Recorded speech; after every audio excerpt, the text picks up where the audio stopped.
security being increased at a federal courthouse in Miami for next week's appearance by former President Donald Trump. He was indicted yesterday on federal charges involving classified documents seized from his home in Florida. KTLA 5's Eric Spillman in our newsroom with the latest details. Eric, good morning. Morning, Chris. Morning, Megan. Donald Trump is the first former president in U.S. history to face federal criminal charges. On Tuesday, he will surrender to authorities, and then he will be arraigned in a federal district court in Miami.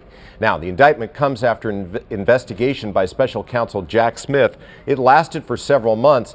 Prosecutors have said Trump took roughly 300 classified documents to his estate in Florida after he left the White House. The Justice Department has said he resisted efforts by the National Archives to get the documents back, turning over some, but not all of what he had. Then in August of last year, the FBI served a search warrant at Mar-a-Lago. Agents removed another 33 boxes containing classified records, including top secret papers stashed in a storage room. Trump has said he was entitled to keep them and also that he declassified them.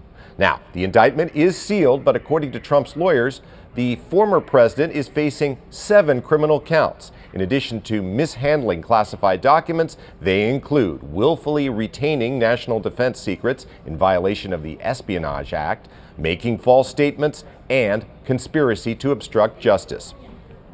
On his social media site, Trump blamed what he called the corrupt Biden administration for what he called the boxes hoax. He also released a video in which he said he is innocent. They figure the way they're going to stop us is by using what's called warfare. And that's what it is. This is warfare for the law. And we can't let it happen. We can't let it happen. Our country is going to hell. According to polls, Trump is the Republican frontrunner in the race for president. If he's convicted, he could face years in prison. He's already using the indictment to raise money for his campaign. Politically, I do not think that this will hurt the former president with his base. If anything, it might help him. And let's remember that legally, he could be convicted and he could serve time while he's serving as president. This morning, Trump's lawyer, interviewed on NBC, says his client is getting ready for next week's court appearance.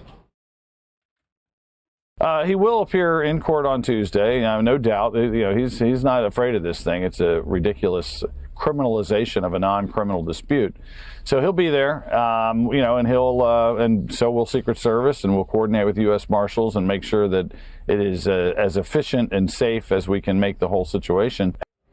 Trump has maintained that he declassified the documents he took to Florida, but this morning, CNN reports in a transcript of an audio recording from 2021, the former president says this about a Pentagon document relating to a plan to attack Iran. Quote, "As president, I could have declassified it, but now I can't." We'll send it back to you.